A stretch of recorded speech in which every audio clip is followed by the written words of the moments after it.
చూస్ country delight, live better. ఇప్పుడే country delight యాప్ని download చేసుకోండి. నమస్తే, welcome to Suman TV. Credit కార్డులతో రెంట్ పేమెంట్స్ చేసే వాళ్ళకి బ్యాడ్ న్యూస్ అని చెప్పాలి.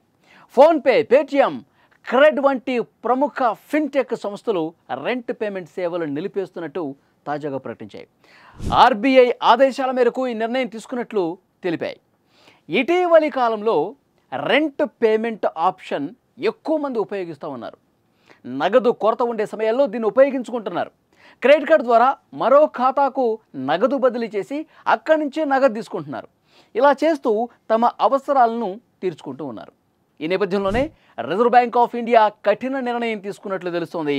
ఆర్బీఐ ఆదేశాల మేరకు ఈ సేవలకు బ్రేక్ పడినట్టు అయింది. అయితే పేమెంట్ అగ్రిగేటర్లు, గేట్వేలకు సంబంధించి నిబంధనలు ఆర్బీఐ కఠినతరం చేసింది. ఆయా కంపెనీలతో సంబంధం లేకుండా కంపెనీలకు ట్రాన్సాక్షన్లు ప్రాసెస్ చేయకూడదని సెప్టెంబర్ 15, 2025 రోజున ఆదేశాలు జారీ అయ్యాయి. Know your customer, KYC verification పూర్తయిన మర్చెంట్లకు మాత్రమే ఈ పేమెంట్స్ చేయాలంటూ స్పష్టంగా చెప్పింది. రెంట్ పేమెంట్ విషయంలో యజమానులు ఎవరూ కూడా రిజిస్టర్డ్ వ్యాపారులు కాదని, దీంతో ఫిన్టెక్ కంపెనీలు ఈ పేమెంట్స్ నిలిపివేయాలని వచ్చినట్టు తెలుస్తోంది. ఈ కొత్త రూల్స్ ప్రకారం క్రెడిట్ కార్డుల ద్వారా రెంట్ పేమెంట్ చేసే వాళ్ళకి ఇది నిజంగా ఒక బ్యాడ్ న్యూస్ కాబోతోంది.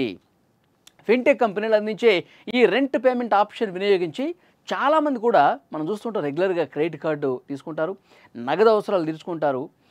హెచ్డిఎఫ్సి బ్యాంక్ కావచ్చు, ఐసిఐసిఐ బ్యాంకు ఇలాంటి ప్రముఖ బ్యాంక్స్ ఏవైతే ఉన్నాయో ఈ తరహా రెంట్ పేమెంట్ల మీద 1% మేర ఫీజు వసూలు చేయడం స్టార్ట్ చేశాయి. వీటిపై రివార్డు పాయింట్లు అందించడాన్ని కూడా పూర్తిగా ఆపేసిన పరిస్థితుంది. క్రెడిట్ కార్డుల దుర్వినియోగాన్ని పసిగట్టి కొన్ని ఫిన్టెక్ కంపెనీలు సైతం కొన్ని రోజుల పాటు ఈ రెంట్ పేమెంట్ ఆప్షన్ నిలిపేసిన పరిస్థితుంది. కఠినమైన కేవైసీ రూల్స్ ద్వారా తిరిగి ప్రారంభించినటువంటి పరిస్థితి ఉంది. కాబట్టి ఇష్టం వచ్చినట్టుగా ఎవరైతే క్రెడిట్ కార్డు బిల్ కట్టడానికి ఇంకొక బ్యాంక్ నుంచి వాళ్ళు క్రెడిట్ కార్డుని పేమెంట్ చేసి అందులో నుంచి మళ్ళీ రెంట్ ఆప్షన్ ఉపయోగించుకొని డబ్బులు తీసుకోవటం, మళ్ళీ దీని నుంచి దానికి కట్టడం, ఇలా చేయటం అనేది చాలామందికి ఇబ్బందికరంగా మారింది. కొన్ని బ్యాంకులు దీన్ని తీవ్రంగా వ్యతిరేకిస్తున్నటువంటి పరిస్థితి కూడా ఉంది. ఈ నేపథ్యంలోనే ఆర్బీఐ కొన్ని స్ట్రిక్ట్ గైడ్లైన్స్ పాస్ చేసింది. ఎవరైతే కేవైసీని పూర్తిగా అందులో ఉన్నటువంటి నిబంధనల్ని పాటిస్తూ కేవైసీ ఫిల్ చేస్తారో వాళ్ళకు మాత్రమే ఇలాంటి అవకాశం కల్పించండి అంటూ ఆర్బీఐ కూడా ఆదేశాలు ఇచ్చినటువంటి పరిస్థితి ఉంది.